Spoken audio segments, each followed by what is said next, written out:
Connection. Welcome back to the lineup here on Radio DePaul, Chicago's College Connection. Eli Herskovich alongside Del Yates and Paul M. Banks. Now we are pleased to bring in Chet Coppock, the legend himself in Chicago Sports Talk Radio. Chet, are you with us? Eli, I'm here, my good friend. What's new? Nothing much. I want to know what's new with you, and ready to talk some Bears football. Of course, I know you're really opinionated on this with Jay Cutler and Josh McCown. So let's dive into it here, Chet. You know, the Bears decided to bring in Jay Cutler as their starting quarterback Sunday. I personally don't think it's the right move. I think you keep the guy that's bringing you along and winning you football games. What are your thoughts on that? Well, I think you're on target, Eli. Number one, if I was Mark Trestman, I would ride the hot hand. But in an effort to contradict myself, I would also suggest this. By doing what he's done, Mark Trestman, and I'm sure this was done in unity with Phil Emery, he does maintain credibility and trust for the ball club. I think the issue is really going to come down to this. And, hopefully, as one who roots for the Bears as well as covers the Bears, I'm going to be very curious, for example, to see what transpires in Cleveland on Sunday. If Cutler, for example, is, 6 of 19 in the first half with a pick, and the Bears are down by 10, 14 points, will Trestman pull the trigger and go back to, the National Football Conference Offensive Player of the Week. So, this story is going to be very interesting to watch over the next 3 weeks. Now, part of the Bears obviously wanted to get this kid back in uniform to make a logical business decision. Are you going to franchise him, or are you going to say goodbye?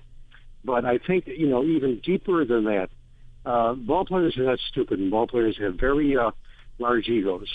And ball players, as a rule, tend to lack loyalty. But in this case, there might be various free agents who will look at the way the Bears have handled Cutler, the way Trestman has always stood by his man, if you will, and say, this is the kind of organization that I want to extend my career with. So I give Trestman high marks for what he's doing, even though, to be perfectly frank, I think it's a dumb decision. So that being said, Eli, this has been wonderful. I'll see you in about 3 years. Chet, Del Yates here.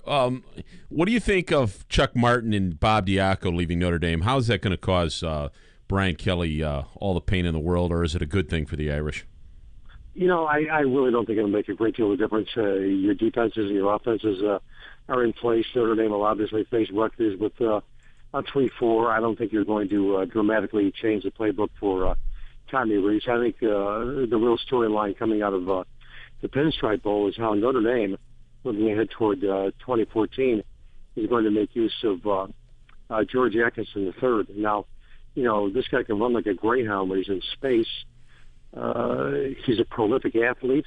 He's a very solid return man, and I've made this comment before on my Notre Dame pre- and post-game shows on WLS that I'm not entirely certain right now that even though his numbers as a running back don't leap off the charts, I'm not entirely certain if I'm George Atkinson, I wouldn't skip my final year at Notre Dame and drift on down to Indianapolis and go to the combine and try to turn a 43.5 40 and a 38-inch vertical and bench press 225 28 times and see if I can become a third or fourth round draft choice, which I think he's very capable of doing because the NFL falls in love with athletes.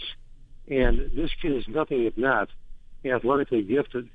Other than that, I got to be frank with you. Even though I'm part of the WLS and in theory part of the Notre Dame family, even though I have never hesitated to criticize Notre Dame when I thought they were out of whack, I just don't see where George Atkinson III is going in 2014 if Tarian Folston and Cam McDaniels have the bulk of the carries in the Yankee Pinstripe Bowl. And by the way, Eli, if you're scoring at home, I would pound Rutgers getting 14.5.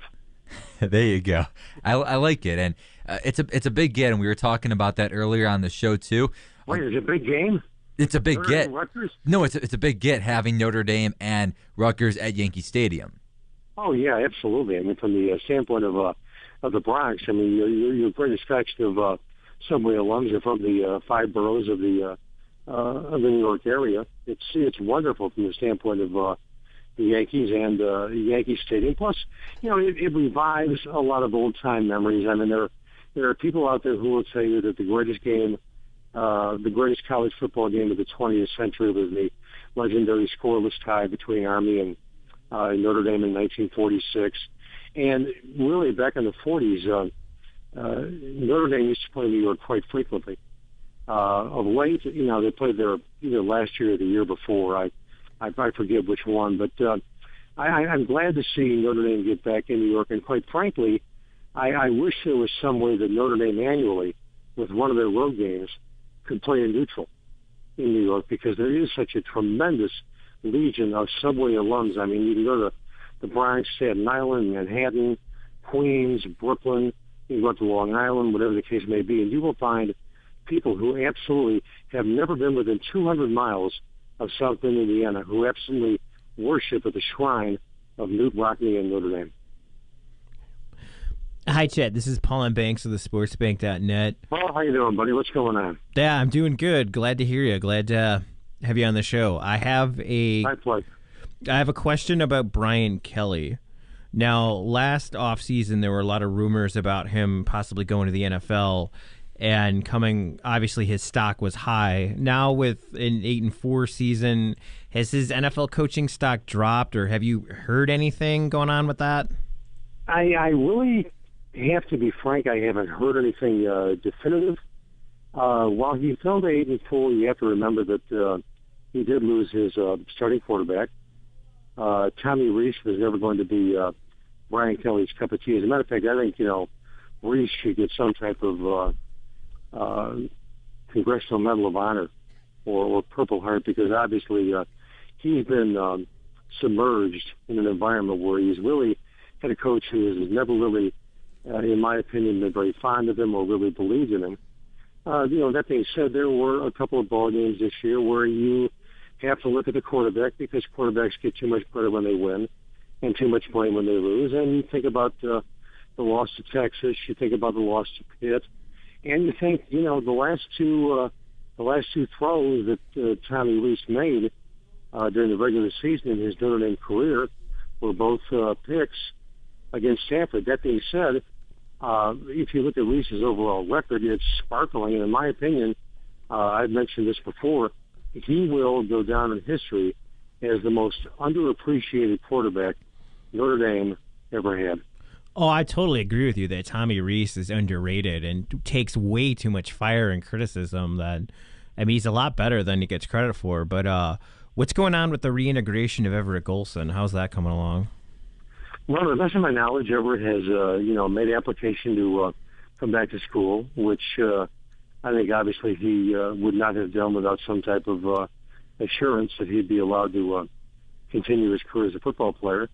He brings back the dimension next year that Notre Dame was lacking this year, and that is mobility at the quarterback position. Tommy Rees, Tommy Rees is what he is, and Eli, hear me out on this, because is he a great quarterback? No. Is he ever going to be a great quarterback? Not my opinion, but he's got the basic tangibles. He's got a fairly good pocket presence. He can find the open man. Is he going to throw a fastball that rivals Dan Marino or Terry Bradshaw? No. Has he got the football acumen or the intelligence of a Joe Montana or a Tom Brady? No. But in the National Football League, if you throw in the game day inactives, there are 96 quarterback slots.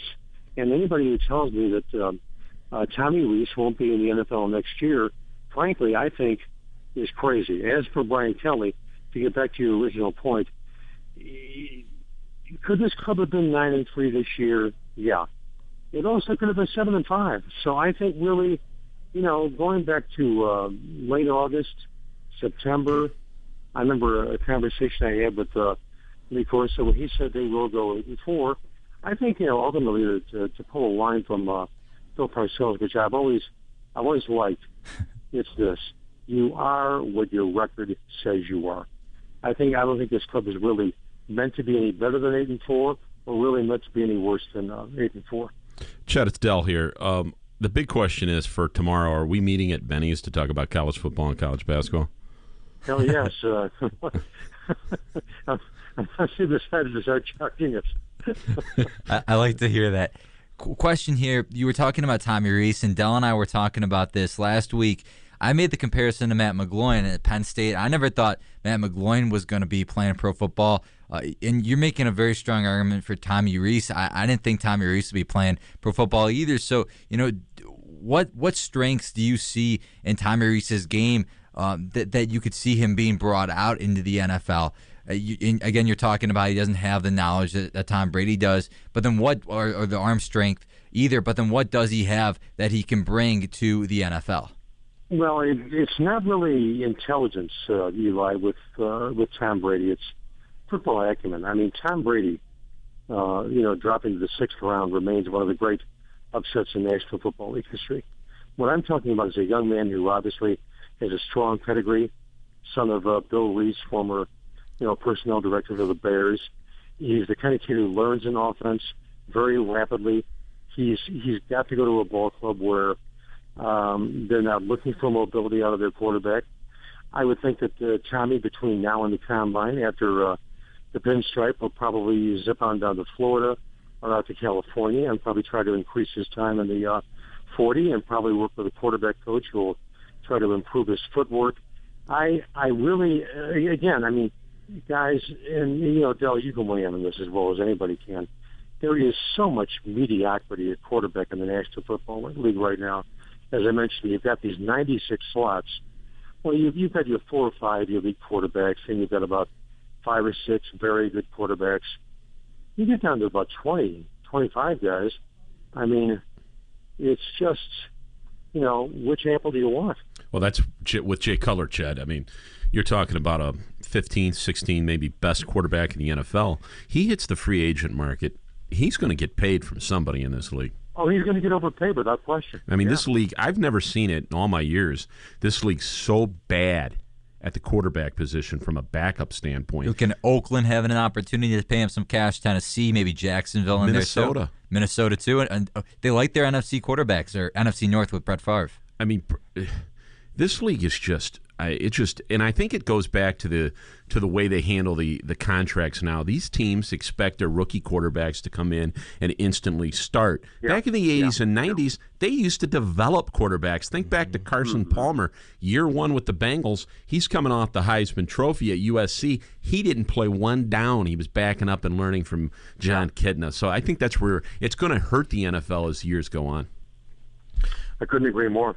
In fact, Del, going, my gosh, back to the turn of the century, I can recall that if you drafted a quarterback on round 1, you looked upon him as being a 3-year project. Yeah, I mean, you think, 1 and 2 were basically a wash. Chet, you can go back to that. Hell, even in the 80s, these guys were getting developed, maybe not 4 years, but it took 2 or 3 years for these teams to not commit to these quarterbacks because in the first round, they got so much big money that these teams had to develop these kids. Nowadays, they don't have to. 1 or 2 years, and you're gone if the light doesn't click on. Go right to the team the Bears are playing this year or to this week with Brandon Weeden in Cleveland. I mean, Brandon Weeden was a first-round pick last year. He's got one foot on the banana peel, the other foot in the grave when it comes to his career in Cleveland. He's on his way out. Look at the Browns' starting quarterback. Yeah. He was a Chicago Bear last year. Jason Campbell. You also look at NFL quarterbacks that are given the opportunity, maybe not high draft picks, but Tom Brady, for example, as you mentioned. Who knows what happens to Brady if Drew Bledsoe doesn't go down. I understand Bledsoe wasn't having a terrific career, or he was having a solid career, but not outstanding MVP-like numbers like Brady put up in his 3 Super Bowl championships. So who knows where Brady is right now if Bledsoe doesn't go down in 2000. You know what? I really believe this, Eli, that Tom Brady is just so remarkably gifted in his own way and understands the game, with certain athletes, and this would include, for example, right now, a guy like Aaron Rodgers. The game slows down for certain people. I think it does with Matthew Stafford up in Detroit. Cutler, when he's not pouting or he's not sulking about something, I think the game slows down for the elite quarterbacks. You can talk about this with Montana, Marino, Elway. Brett Favre in his prime, where everybody else seems to be playing at a certain degree of speed. And I remember John Havlicek, the